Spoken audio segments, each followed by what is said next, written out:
To business with Stephen Carroll. And he's starting in China. Disney is hoping to revive the happiest place on earth. That's right. The first Disneyland in mainland China opens to the public tomorrow near Shanghai. Disney's chief executive, Bob Iger, is in China to open it. He's described the $5.5 billion park as an incredible potential for the company. He'll be hoping the new site will revive Disney's struggling theme parks division. In advance of the opening, Chinese officials have been taking dramatic steps to try to reduce pollution in the area.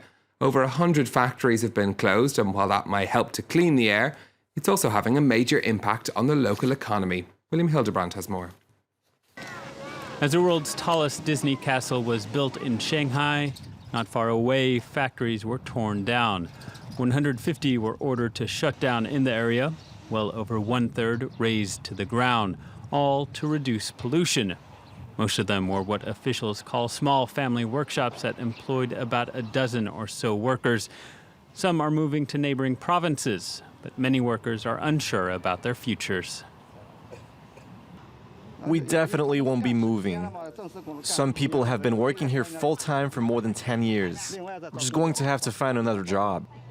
Disney's also drawn criticism for its own practices. Watchdogs based in both China and Hong Kong found that workers at Disney suppliers had low wages and poor working conditions. But supporters of the project say the economic benefits outweigh any negatives. More than 10,000 jobs have been created as a direct result of Disney, and more than 130,000 indirectly.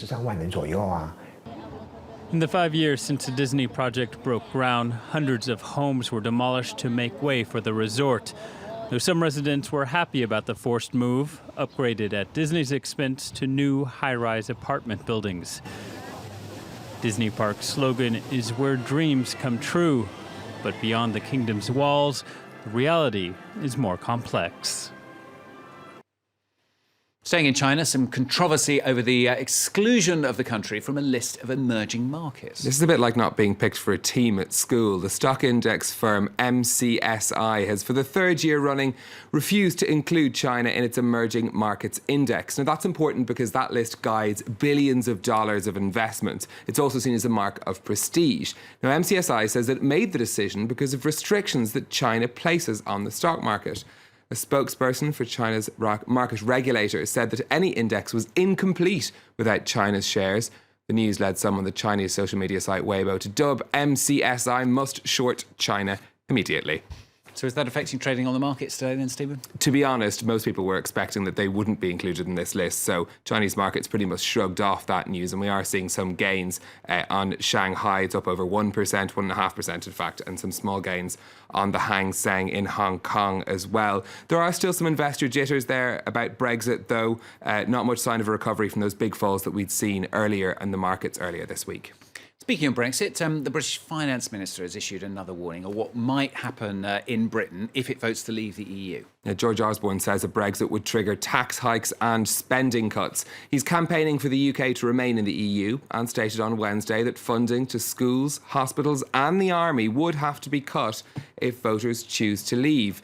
Finance Minister adding that inheritance and income taxes would need to be raised to cover an almost €38 billion hole in the country's finances. Now, those arguing for a vote to leave the European Union dispute his claims, saying the UK would have more money to pay for public services. Let's take you to some more of the day's business headlines now. 28 American companies have signed a pledge to address gender inequality in the workplace. They include Pepsi, Amazon and Deloitte. The promise to implement an equal pay policy was signed during the first United State of Women conference held at the White House. Twitter is investing $70 million in the music streaming service SoundCloud. That's according to technology website Recode. It's part of a funding drive by SoundCloud thought to value the firm at $700 million. And Uber's seeking to raise as much as $2 million in debt. The ride-sharing company's hired a number of Wall Street banks to sell the loans. It's part of the company's plan to fund its expansion around the world. Its latest move is to launch a helicopter service in Sao Paulo, with prices starting from $17. $17 for a helicopter? That's not too bad, is it? Now, finally then, proving that even the best laid plans go awry. Even if you're Facebook boss Mark Zuckerberg, he was holding a live questions and answers session with users on Tuesday. Now, part of the point was to show off the Facebook Live broadcasting service, which the social network has been rolling out. Now, during the sessions, he announced some new developments on the way for Facebook users, including developing folders to store posts. But he also had some more offbeat questions to answer. Let's take a listen. Have expressed support. Are the allegations true that you are secretly a lizard? I'm gonna have to go with no on that. I am not a lizard, but keep the high quality comments coming in, please. This is surely on track to be a great live Q&A if we continue getting stuff at that level of quality. Confirmation, Mark Zuckerberg is not a lizard. He's got a good sense of humour, hasn't he? Did you see his tongue waggling around? Sort of lizard-like, wasn't it? Stephen Carroll with Business on France 24.